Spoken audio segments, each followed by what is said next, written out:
मेरा नाम रोनित शर्मा है। एक ऐसा युवक जो राजस्थान के एक छोटे से गांव से बड़े सपने लेकर मुंबई की चकाचौंध में आया था। मेरे पिताजी एक किसान थे और हमने हमेशा एक साधारण जीवन जिया था। मेरी ममेरी बहन प्रिया राणा मेरे बचपन का प्यार और मेरा सब कुछ थी। हमने हमेशा एक साथ जीवन बिताने के सपने देखे थे। इसी सपने को पूरा करने और अपने परिवार को बेहतर जीवन देने की चाह में मैंने मुंबई का रुख किया, जहां मुझे एक बड़ी कॉरपोरेट कंपनी में एक छोटी सी नौकरी मिल गई। अभी मुझे मुंबई आए थोड़ा ही समय हुआ था। जीवन की हर सुबह एक नई चुनौती लेकर आती थी। मैं जिस दफ्तर में काम करता था उसकी मालकिन दिव्या सिंह थीं। उनका नाम पूरे मुंबई में गूंजता था। वह 35 साल की उम्र में भी अपनी उम्र से बहुत कम दिखाई देती थीं, जैसे समय ने उन्हें छूने से इनकार कर दिया हो। उनके चेहरे पर एक खास चमक थी जो दौलत और कामयाबी की आईनादार थी। वह हर तरह से एक मजबूत, आत्मनिर्भर और प्रभावशाली महिला थीं। उनके इर्द गिर्द हमेशा एक खास तरह का रौब छाया रहता था, जो किसी को भी उनके करीब आने से पहले 2 बार सोचने पर मजबूर करता। मैं उनके सामने एक आम सा कर्मचारी था जो अपनी छोटी सी तनख्वाह पर गुजारा कर रहा था। मुझे याद है, जब पहली बार उनसे रूबरू हुआ था तो उनके व्यक्तित्व का प्रताप देखकर मेरी जुबान गुम हो गई थी। उनका पहनावा हमेशा किसी फैशन मैगजीन से निकला हुआ लगता था और उनके जेवर उनकी हैसियत का मुंह बोलता सबूत थे। मैंने कभी सोचा भी नहीं था कि मेरा और उनका कोई वास्ता हो सकता है, सिवाय एक कर्मचारी और मालकिन के रिश्ते के। एक अप्रत्याशित प्रस्ताव। मेरा जीवन सामान्य रूप से चल रहा था। मैं सुबह दफ्तर जाता, शाम को वापस आकर प्रिया से फोन पर घंटों बातें करता और रात को नींद में भी उसके साथ अपने भविष्य के सपने देखता। मगर एक रात मेरे ऑफिस में देर तक काम करते हुए दिव्या मैडम ने मुझे अपने केबिन में बुलाया। दिल में कुछ अजीब सी घबराहट थी। शायद कोई गलती हो गई हो या वह मेरी कार्य क्षमता से नाखुश हों। मैंने सोचा, अभी तो नौकरी शुरू ही की है, कहीं निकलवा ना दें। मैं डरते डरते उनके केबिन में दाखिल हुआ। वह अपनी चमड़े की बड़ी सी कुर्सी पर विराजमान थीं और उनकी आंखों में एक ऐसी चमक थी जो मैंने पहले कभी नहीं देखी थी। उन्होंने मुझे बैठने का इशारा किया और फिर एक ऐसी बात कही कि मेरे पैरों तले से जमीन निकल गई। रोनित, उन्होंने कहा। उनकी आवाज में नरमी थी जो आमतौर पर नहीं होती थी। मैं तुमसे शादी करना चाहती हूँ। मुझे अपनी सुनने की क्षमता पर विश्वास नहीं हुआ। मैंने सोचा शायद मैंने गलत सुना है। मैंने आंखें झपकीं, अपने कानों को थोड़ा हिलाया, लेकिन शब्द वही थे। वीडियो पर आगे बढ़ने से पहले, यदि आपने हमारे चैनल को सब्सक्राइब नहीं किया है तो कृपया सब्सक्राइब करें और उसके बगल में घंटी को चालू करें। शादी? मुझसे? एक छोटे से गांव के लड़के से जिसकी जेब में सिवाय सपनों के कुछ नहीं था? न ही मैं बहुत ज्यादा खूबसूरत था और न ही मेरी जेब में बहुत पैसे थे। दिव्या जैसी खूबसूरत और अमीर औरत को तो मुंबई का कोई भी मालदार, बड़ा कारोबारी पुरुष मिल सकता था, कोई भी। मेरी लगातार खामोशी पर वह हल्का सा मुस्कुराई। क्या हुआ रोनित, तुमने जवाब नहीं दिया? मैंने हिचकिचाते हुए कहा। मैडम, मैं आपको अफोर्ड नहीं कर सकता। आपको जिन सुविधाओं की आदत है, जो लग्जरी लाइफ आप गुजारती हैं, वह मैं देने में असमर्थ हूँ। मैं तो एक छोटे से फ्लैट में रहता हूँ जहाँ आपका एक जूता भी शायद पूरा ना आए। मेरी बात पर वह जोर से हंसी थी। एक ऐसी हंसी जिसमें हल्का सा तंज भी था, लेकिन ज्यादातर आश्चर्य।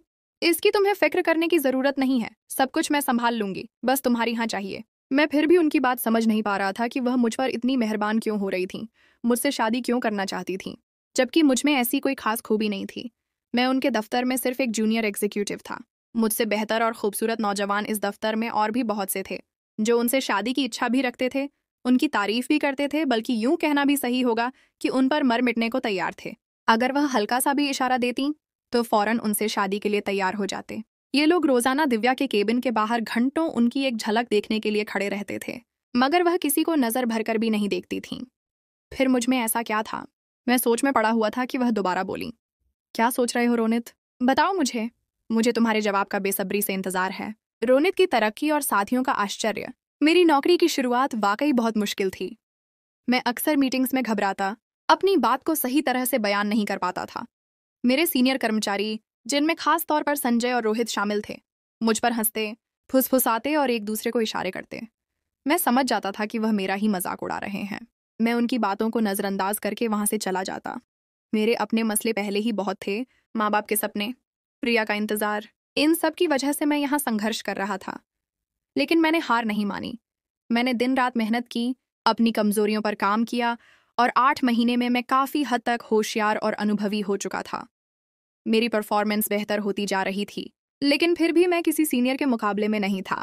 और फिर कुछ दिन पहले एक ऐसा वाकया हुआ जिसने सबको हैरान कर दिया और मुझ पर शक की निगाहें डाली। हर साल दिव्या, मालकिन एक कर्मचारी की तरक्की, प्रमोशन करती थीं और उसकी तनख्वाह दुगुनी कर देती थीं। ये दफ्तर की परंपरा थी और हर कोई इसके लिए कोशांव रहता था। मुझे भी काम करते हुए अभी 1 साल नहीं हुआ था और मेरी कार्यक्षमता भी बाकी साथियों से, खास तौर पर संजय और रोहित से, कम थी। मगर आश्चर्य का झटका सबको उस वक्त लगा जब मालकिन ने वार्षिक बैठक एनुअल मीटिंग में मेरे नाम का ऐलान किया। इस साल की तरक्की का सम्मान रोनित शर्मा को दिया जाता है, दिव्या मालकिन ने पुरजोश अंदाज में कहा। मेरी तनख्वाह दुगुनी हो चुकी थी। मुझे तो ये सुनकर ही यकीन नहीं आ रहा था। मेरे पैरों तले से जमीन निकल गई थी। मैंने कभी सोचा भी नहीं था कि ऐसा हो सकता है, लेकिन मेरे बाकी साथियों के चेहरे बर्फ जैसे सफेद पड़ गए थे। वह आश्चर्य, ईर्ष्या और नाराजगी के मिले जुले जज्बात लिए मुझे घूर रहे थे। मालकिन के वहां से जाते ही सब मुझ पर टूट पड़े। तूने ऐसा कौन सा मंत्र पढ़ा है रोनित कि मालकिन की मेहरबानियां तुम पर बढ़ती जा रही हैं? संजय ने ताना मारते हुए कहा। न तुम अच्छा काम करते हो, न ही अभी तुम्हें साल हुआ है और मालकिन ने हमारे बजाय तुम्हें प्रमोशन भी दे दी, रोहित ने फुसफुसाते हुए कहा। मैं अभी इस बात को ठीक से समझ नहीं पाया था कि मैडम ने मुझे अपने कमरे में बुलाया। वहां जाकर मैंने सच्चाई जानने की ठान ली थी। मैडम, मैंने हिम्मत करके पूछा, आप मुझसे शादी क्यों करना चाहती हैं? मैंने तो ऐसा कुछ नहीं किया जिसके बदले आप मुझे इतनी बड़ी पेशकश करें। मेरी बात पर वह हल्का सा मुस्कुराईं। उनकी आंखों में एक रहस्यमयी चमक थी। तुम्हें अपनी खूबियों का अंदाजा नहीं है रोनित, और जब मुझे तुमसे शादी करने पर कोई ऐतराज नहीं तो तुम्हें क्या दिक्कत है? तुम्हें तो खतुश होना चाहिए। लेकिन मैं मुंबई सिर्फ इसलिए आया था क्योंकि मुझे अपनी ममेरी बहन प्रिया राणा पसंद थी, जिससे मैं शादी करना चाहता था। हमारे परिवार में बचपन से ही हमारा रिश्ता तय था। मेरे और दिव्या मालकिन के बीच जमीन आसमान का फर्क था। वह हर लिहाज से मुझसे कई गुना बेहतर थीं। बस एक ही वजह थी जो मेरे जहन में आ रही थी कि वह मुझसे शादी यूं करना चाहती हैं। शायद वह किसी परेशानी में है। मैंने कहा, मालकिन, बेशक मैं गरीब इंसान हूं लेकिन स्वाभिमानी हूं। मेरा जीवन साधारण है और मैं जानता हूं कि आप मेरे साथ मेरे छोटे से कमरे के फ्लैट में नहीं रहेंगी। आप जैसी महिला की तो वहां सांस भी घुट जाएगी। मेरी बात सुनकर कुछ देर वह यूं ही मुझे देखती रहीं और फिर कहने लगीं, मुझे तुम्हारी यही बातें तो पसंद हैं कि तुम स्वाभिमानी हो। तुम्हारी तनख्वाह वैसे भी बढ़ा चुकी हूँ, इसमें तुम बासानी अपना नया फ्लैट ले सकते हो और मुझे तुम्हारे साथ रहने को भी ऐतराज नहीं। मैं चाहता था कि किसी तरह वह मुझसे शादी का इरादा खत्म कर दें, लेकिन मुझे नौकरी से ना निकालें, क्योंकि मैं अपनी प्रिया को पसंद करता था और मैं शादी भी उसी से करना चाहता था। अब मेरी खामोश होने की बारी थी, क्योंकि उन्होंने मेरे पास कोई तर्क ही नहीं छोड़ा था। मेरे पास इनकार करने का कोई रास्ता नहीं था। बहरहाल, ये मेरी मजबूरी थी कि मैं उनसे शादी पर राजी हो गया। ये मेरी जिंदगी का सबसे मुश्किल फैसला था, लेकिन असली राज तो शादी के बाद मुझ पर खुला था कि उन्होंने मुझसे शादी क्यों की थी। एक अजीब शादी और प्रिया का इंतजार। शादी बहुत संक्षिप्त सी हुई थी। दिव्या ने ज्यादा दिखावे को पसंद नहीं किया था। ऑफिस के ही कुछ लोगों, जिनमें मेरे करीबी साथी भी थे, को गवाह बनाकर बस एक अदालत में पंजीकृत विवाह, सिविल मैरिज हुआ था। कोई बाकायदा हिंदू रीति रिवाज नहीं हुए थे। मैंने सोचा था कि वह शायद मेरी इज्जत की खातिर यह सब कर रही हैं, लेकिन दिव्या एक आधुनिक महिला थीं। उनके लिए ये सब औपचारिक चीजें कोई अहमियत नहीं रखती थीं। और उसके बाद मेरी मालकिन दिव्या सिंह विदा होकर मेरे फ्लैट पर आ गईं। मेरे छोटे से फ्लैट में, जहां मैं अकेला रहता था। मैं अपनी शादी की रात भी दुविधा में था। मुझे यकीन नहीं आ रहा था कि मैं शादीशुदा हूं। कहीं ना कहीं दिल में बस यही एहसास था कि मेरी पत्नी मुझसे हैसियत में बहुत बड़ी और ऊंची है। मैं उसके साथ वैसे बेतकल्लुफ नहीं हो पा रहा था जैसा कि एक पति को होना चाहिए। मैंने हमेशा प्रिया के साथ एक आम घरेलू जीवन का सपना देखा था, जहां सादगी और प्यार हो, मगर यहाँ तो सब कुछ उलट था। लेकिन दिव्या मुझे पाकर बहुत खुश थीं। उन्होंने मेरे फ्लैट को सजाया था, फूलों और खुशबू से भर दिया था। वह मेरे साथ हंसती, बातें करती और मुझे आश्चर्य होता कि ये वही मालकिन है जो दफ्तर में इतनी सख्त मिजाज होती हैं। हम दफ्तर साथ जाते थे और वापस भी इकट्ठे ही आते थे। उनके आने से मेरे जीवन में एक नयापन आ गया था, मगर एक अंदरूनी कशमकश हमेशा रहती थी। अचानक, अभी तक मैं अपने घर वालों को अपनी शादी के बारे में बता नहीं पाया था। मैं डरता था कि वह क्या सोचेंगे, प्रिया का क्या होगा। लेकिन एक बार मेरी माताजी का फोन आया। उनकी आवाज में फिक्र और बेचैनी थी। कहने लगी, रोनित, तुम वापस कब आ रहे हो? तुम्हारी प्रिया, मेरी बहन, मेरी तरफ से कह रही थी कि या तो अब मेरी बेटी का बाकायदा रिश्ता मांगकर उससे शादी कर दो, या फिर हमें जवाब दे दो। वह अब और इंतजार नहीं कर सकती। मैंने यह सुना तो मेरा दिल किसी ने मुट्ठी में जकड़ लिया। प्रिया का इंतजार और मेरा धोखा, ये मुझे अंदर से खोखला कर रहा था। मैं जानता था कि जो काम मैं कर चुका हूँ, मैं कभी भी अपनी ममेरी बहन से अब शादी नहीं कर सकता। इसीलिए मैंने अपनी माताजी को भारी दिल से इनकार कर दिया कि मैं यहाँ से 5 साल तक वापस नहीं आ सकता। इसलिए उसे कहें कि उसकी शादी कर दें। मैं उसे अपने भरोसे पर बिठाए नहीं रखना चाहता। लेकिन मैं नहीं जानता था कि यह मेरी बात मेरी ममेरी बहन पर कितनी भारी गुजरेगी। उसकी आवाज़ में जो तकलीफ थी वह आज भी मुझे याद है। रात को मैं दिव्या के साथ ही बातों में मसरूफ था जब मेरे मोबाइल पर प्रिया की कॉल आने लगी। उस वक्त अपनी प्रिया का नंबर अपने मोबाइल पर देखकर मैं घबरा सा गया। दिव्या मेरी तरफ देख रही थी। उनकी नज़रों में एक सवाल था। कौन है? उन्होंने पूछा। मैंने जल्दी से कहा, कोई नहीं। यह कहकर मैं फौरन कमरे से बाहर आ गया। मैंने प्रिया से फ़ोन पर यही कहा था कि मैं 5 साल तक वापस हिंदुस्तान नहीं आ सकता। मेरे लिए यह मुश्किल है, तुम अपना घर बसा लो। वह बेतहाशा रोए जा रही थी, उसकी आवाज़ में दर्द और बेबसी थी। बस एक बार आ जाओ रोनित, मुझसे रस्मों के अनुसार सगाई एंगेजमेंट कर लो, फिर चले जाना। मैं 5 साल भी तुम्हारा इंतज़ार कर लूँगी। लेकिन मैं क्या करता? मेरी ज़ुबान पर सच था, लेकिन मैं उसे बता नहीं सकता था।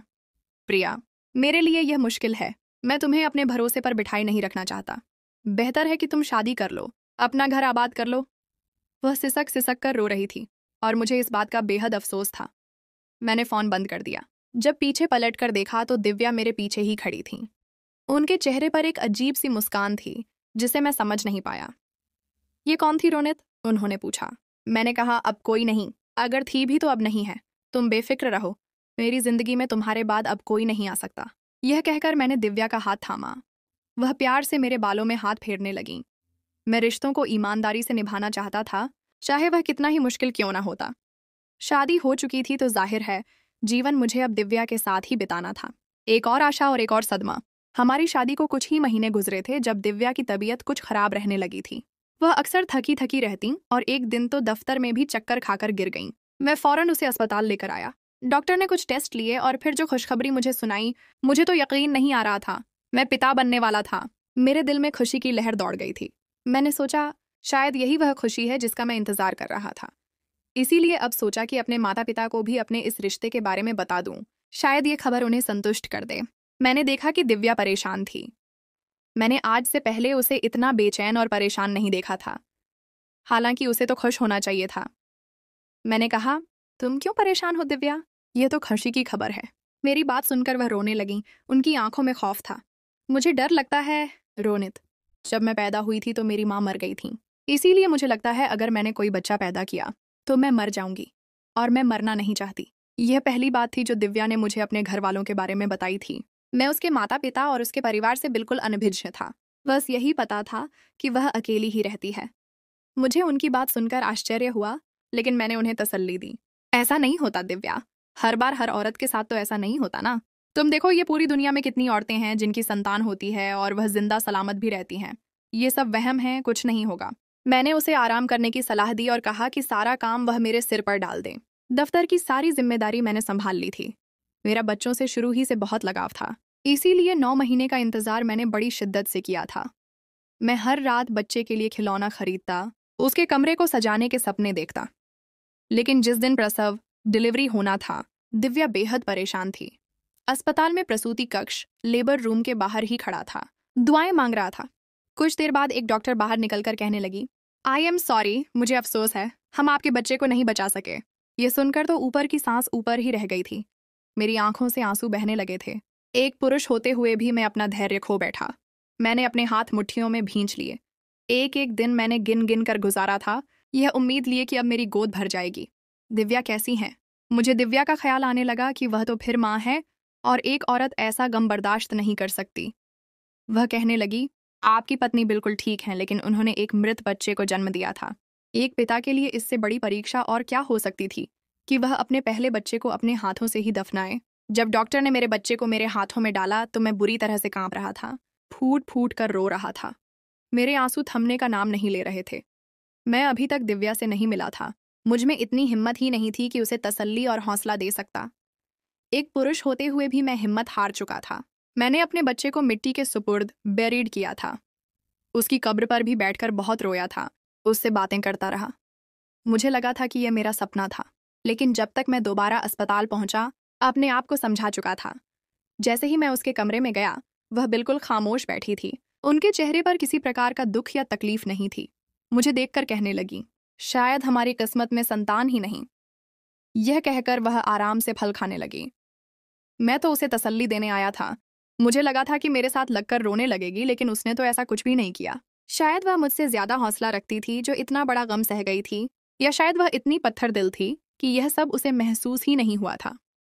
मुझे उसका यह रवैया अजीब लगा, लेकिन मैंने उसे किस्मत का खेल समझकर नजरअंदाज कर दिया।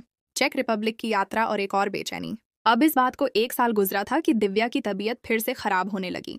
वही लक्षण, वही कमजोरी। मैंने उसे कहा, चलो डॉक्टर के पास ले चलूं? तो उसने इनकार कर दिया। कहने लगी, तुम दफ्तर में काम संभालो, मैं खुद अस्पताल चली जाऊंगी। उसकी तबीयत से मुझे लग रहा था जैसे भगवान ने फिर से उस पर रहम किया है, और मुझे फिर एक उम्मीद बंधी। लेकिन जब वह डॉक्टर के पास से वापस आई तो कहने लगी, ऐसा कुछ नहीं है, बस थोड़ी कमजोरी है। 2-3 महीने बाद ही उसने मुझे चेक रिपब्लिक भेज दिया, अपने काम और कारोबार के सिलसिले में। रोनित, उसने कहा, हमें यूरोप में अपना कारोबार फैलाना है, तुम्हें वहां जाकर एक नया दफ्तर स्थापित करना है। यह एक बहुत बड़ा प्रोजेक्ट था और मुझे 7 महीने वहीं पर रहना पड़ा। वह कहने लगी, यहाँ का सारा इंतजाम मैं संभाल लूंगी और तुम्हें चेक रिपब्लिक का देखना होगा। यूं मैं अपनी पत्नी को वहीं मुंबई में छोड़कर चेक रिपब्लिक चला गया। वहां पर इस कदर ज्यादा काम था कि मैं हर शय से बेगाना हो गया। दिन रात एक करके मैंने दफ्तर को सेट किया। काम में मसरूफ होने की वजह से मेरी अपनी पत्नी से भी कम ही बात हुआ करती। फोन कॉल्स संक्षिप्त होती और अक्सर सिर्फ काम से संबंधित ही बात होती। ये 7 महीने का अरसा कामों में ही गुजर चुका था। जब वहां पर कारोबार बिल्कुल सेट हो गया तो वह कहने लगी, अब तुम यहाँ मुंबई आ जाओ। यह 7 महीने का अरसा तो जैसे चुटकियों में गुजर चुका था, मगर कहीं ना कहीं एक अजीब सी बेचैनी थी जिसने मुझे अपने अंदर जकड़ रखा था। मुझे ऐसे लगता था जैसे कुछ बहुत ही बुरा होने वाला हो या हो चुका हो। एक अनजाना सा खौफ मेरे दिल में बैठ गया था। मैं वापस मुंबई चला आया तो मेरी पत्नी ने बड़ा ही गर्मजोशी से मेरा स्वागत किया। उन्होंने मेरे लिए मेरा पसंदीदा खाना बनवाया था, घर को फूलों से सजाया था। मैंने जब 7 महीने बाद अपनी पत्नी को देखा तो मुझे उसमें काफी बदलाव लग रहा था। ऐसे लगा जैसे वह काफी कमजोर लग रही हो। उसका चेहरा कुछ पीला पड़ गया था और उसकी चमक फीकी पड़ गई थी। मैंने उसे इस कमजोरी की वजह पूछी तो कहने लगी, कुछ नहीं, बस पिछले काफी दिनों से तबीयत खराब थी तो इसी वजह से कमजोरी महसूस हो रही है। अब तुम आ गए हो तो सब ठीक हो जाएगा।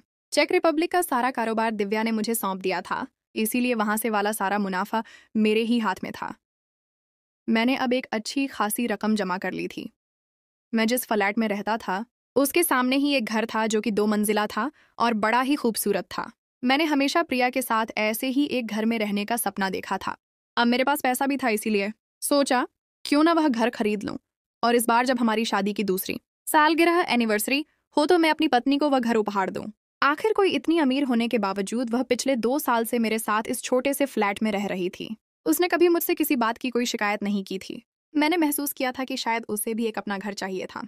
मैंने दिव्या के सामने मौजूद वह घर खरीद लिया जो कि अपनी मिसाल आप था। उसका हरा भरा आंगन, लश ग्रीन लॉन काफी विशाल था। वहां पर कई फूलों और फलों के पेड़ लगे हुए थे, जैसे आम, अमरूद और नीम के पेड़। घर के अंदर ही एक छोटा सा मंदिर था और एक खूबसूरत तुलसी का पौधा भी लगा हुआ था। अपने अंदर ही वह हर तरह के मनोरंजन का सामान लिए हुए था। मैंने जब हमारी शादी की दूसरी सालगिरह पर वह घर दिव्या को उपहार दिया तो उसकी खुशी की कोई इंतहा न रही। वह खुशी से मेरे सीने से लग गई और मेरा शुक्रिया अदा करने लगी। कहने लगी, तुम दुनिया के सबसे अच्छे और मोहब्बत करने वाले पति हो। मेरा दिल भी अब दिव्या के साथ ही था। मैंने उसे दिल से अपना लिया था, मगर अभी तक मैं हिम्मत नहीं जुटा पाया था जिसके जरिए मैं अपने माता पिता को बता सकूं कि मैंने यहाँ शादी कर ली है। प्रिया का ख्याल अब भी मेरे दिल के किसी कोने में मौजूद था जो मुझे परेशान करता था। एक और गर्भधारण, एक और निराशा। कुछ महीने के बाद एक बार फिर दिव्या की तबीयत खराब होने लगी। वही कमजोरी, वही उबकाई, वही चक्कर आना। मैंने उसे कहा, चलो डॉक्टर के पास ले चलूं? तो उसने इनकार कर दिया। कहने लगी, मैं ठीक हूं। लेकिन मैंने उसकी बात नहीं मानी और उसे जबरदस्ती डॉक्टर के पास ले गया। जहां उसका चेकअप हुआ तो डॉक्टर कहने लगी, दिव्या जी, आप माँ बनने वाली हैं। ये खबर मेरे लिए दुनिया की हर खुशी से बढ़कर थी। मैं दूसरी बार पिता बनने वाला था। मेरे दिल में एक बार फिर वही आशा जागी, वही खुशी लहर आई। मैं खुशी से दिव्या की ओर देखने लगा।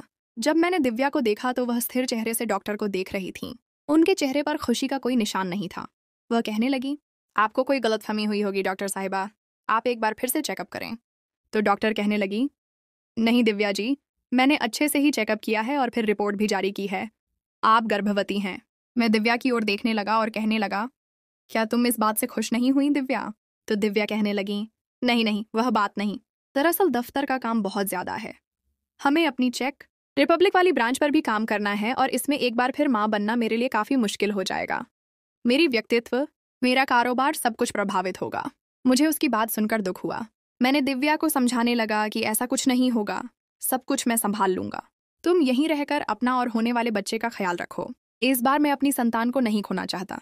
मैं हर तरह से तुम्हारा साथ दूंगा। मैं सिर्फ 1 महीने तक ही अपनी पत्नी का ख्याल रख पाया था। 1 महीने बाद एक बार फिर मेरी पत्नी ने मुझे चेक रिपब्लिक भेज दिया, जिद करके कि वह सारा कारोबार मेरी ही जिम्मेदारी पर है। रोनित, तुम ही वहां का काम संभाल सकते हो, उसने कहा। मैं यहाँ अकेली सब कुछ नहीं देख सकती। मैं उसकी बातों में आ गया और चेक रिपब्लिक चला गया। वहां मुझे 5 महीने लगे। मैं रोज उसे फोन करता, उसकी तबीयत पूछता, मगर वह हमेशा टाल देती। 7 महीने बाद फिर मेरी पत्नी की कॉल आई तो वह रो रही थी। उसकी आवाज में तकलीफ नहीं बल्कि एक अजीब सी रूखी आवाज थी, जैसे वह सिर्फ अभिनय कर रही हो। रोनित, वह रोते हुए कहने लगी, मैंने तुम्हें कहा था ना कि मैं मनहूस हूं। मैं कभी भी तुम्हें संतान की खुशी नहीं दे सकती। हमारा होने वाला बच्चा एक बार फिर मृत पैदा हुआ है। चूंकि वह समय से पहले पैदा हो गया था, इसीलिए दुनिया में आते ही मर गया। पत्नी के शब्द तो जैसे मेरे दिल पर लगने लगे। मैं रोने लगा। आखिर ऐसे कैसे हो सकता था? 2 बार एक ही किस्मत। ये कैसी परीक्षा थी? उस वक्त काम जरूरी था, इसीलिए मुझे वापस मुंबई आने में 1 हफ्ता लग गया। जब आया तो बेहद टूटा हुआ था, मानसिक रूप से पूरी तरह से थका हुआ था। दिव्या के सीने से लगकर फूट फूट कर रोने लगा, मगर दिव्या उतनी उदास नहीं थी जितना मैं था।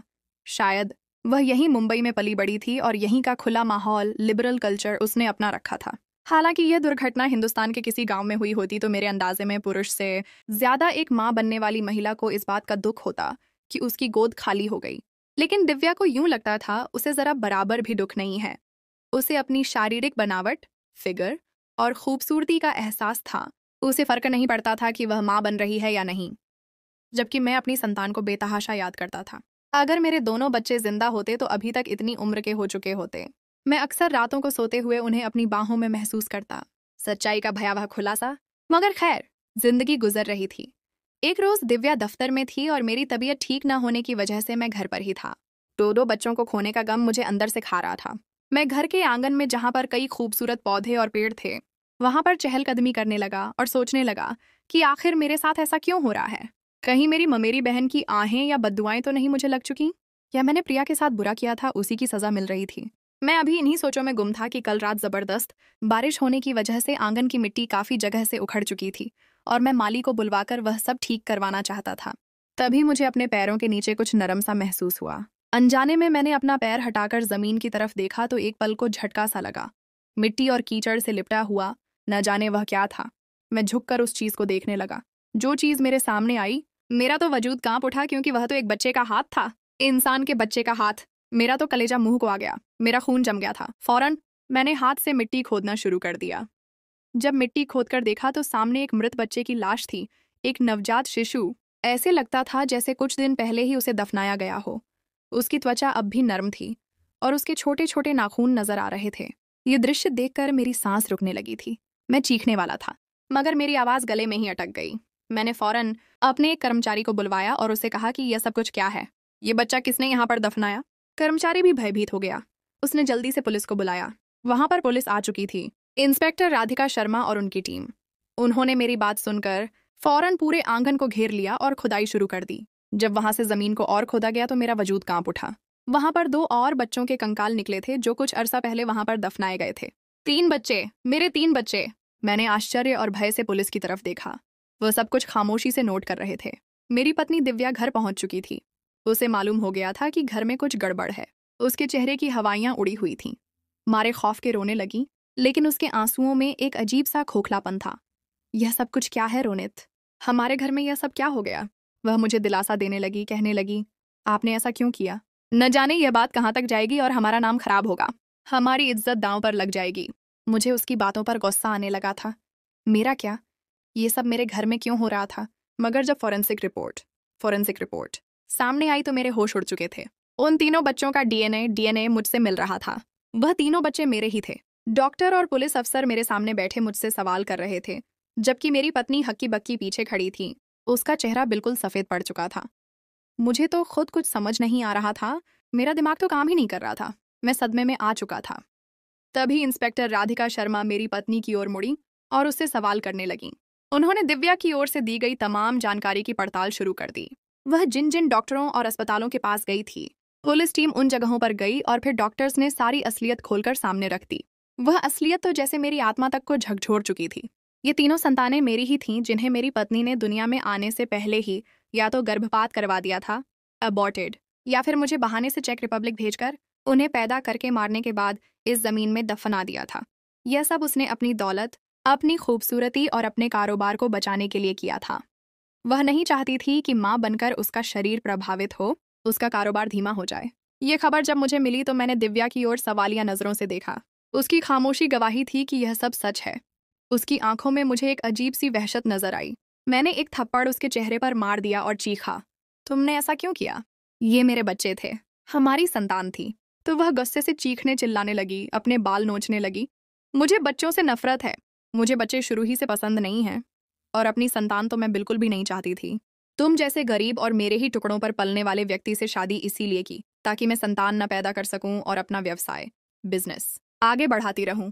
मेरी शारीरिक बनावट, फिगर, मेरी खूबसूरती, मेरा रूप, अपीयरेंस, सब कुछ ऐसा ही रहे।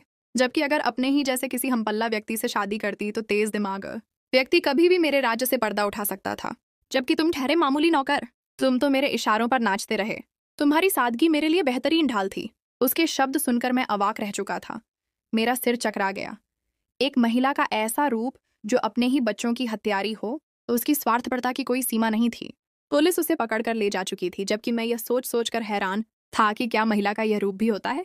दिव्या को 5 साल की जेल हुई। सच्चे प्यार की जीत और नई शुरुआत। पिछले 7 सालों में मुंबई में रहकर मैंने बहुत कुछ सीखा था। जिंदगी ने मुझे बहुत कुछ दिखाया था। मैंने रातों रात सारा कारोबार बेच दिया, जो कुछ दिव्या से मिला था और जो कुछ मैंने खुद कमाया था। मैंने करोड़ों रुपए भारत के अपने अकाउंट में ट्रांसफर करवाए और हिंदुस्तान, अपने गांव चला आया, क्योंकि मैं जानता था कि दिव्या जब भी जेल से छूटकर आएगी, मुझे दूध में से बाल की तरह निकाल फेंकेगी। मैं नहीं चाहता था कि उसकी कोई भी काली छाया मेरे जीवन पर पड़े। यहाँ पर किसी को भी मेरी शादी की खबर नहीं थी। मुझे वापस देखकर मेरी माताजी बहुत खुश थीं। उन्होंने मुझे गले लगा लिया। मेरी आंखों में आंसू आ गए थे। वह कहने लगीं, अब तुम्हारी शादी करनी है, तुम्हारी उम्र हो गई है। मगर मैं क्या जवाब देता? दिव्या के धोखे के बाद मेरे लिए किसी पर विश्वास करना बहुत मुश्किल था। मेरा दिल पत्थर का हो चुका था। मगर तभी अम्मा ने एक ऐसी बात कही जिसने मेरे दिल को दोबारा जिंदा कर दिया। रोनित, तुम्हारी ममेरी बहन प्रिया अभी तक तुम्हारे इंतजार में बैठी है।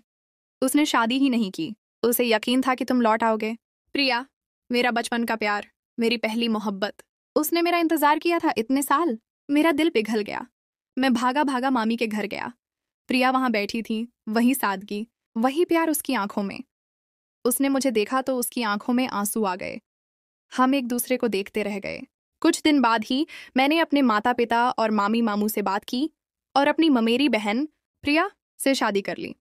इस बार हमारी शादी हिंदू रीति रिवाजों के अनुसार हुई, पूरे परिवार के सामने, धूमधाम से। सच्चे प्यार की जीत हुई। बेशक सच्चा प्यार मिलकर ही रहता है, और यही मेरी प्रिया के साथ हुआ था, जिसने मुझे पाने के लिए इतने साल इंतजार किया था। प्रिया और मैं अब एक खुशहाल जीवन गुजार रहे हैं। वह एक सच्ची जीवन साथी साबित हुई हैं, और उनकी सादगी, मोहब्बत और धैर्य ने मेरे तमाम जख्मों को भर दिया है। हमने मिलकर एक नया सफर शुरू किया है, जहां प्यार, विश्वास और ईमानदारी ही हमारी नींव है। अब हमारे 2 खूबसूरत बच्चे हैं, एक बेटा और एक बेटी, जो मेरी जिंदगी का मकसद है। मैंने अपने अतीत की कड़वी यादों को भुलाकर एक नई शुरुआत की है, प्रिया के साथ, जो मेरी जिंदगी की असली नायिका है। श्रोताओं के लिए एक प्रश्न। यह कहानी सच्चे प्यार, धोखे और नियति के खेल की एक बेहतरीन मिसाल है। आपको क्या लगता है, क्या प्यार हर परीक्षा से गुजरकर जीत सकता है? और क्या हर धोखेबाज को अपने की सजा मिलनी चाहिए? अपने विचार टिप्पणियों में जरूर बताइए।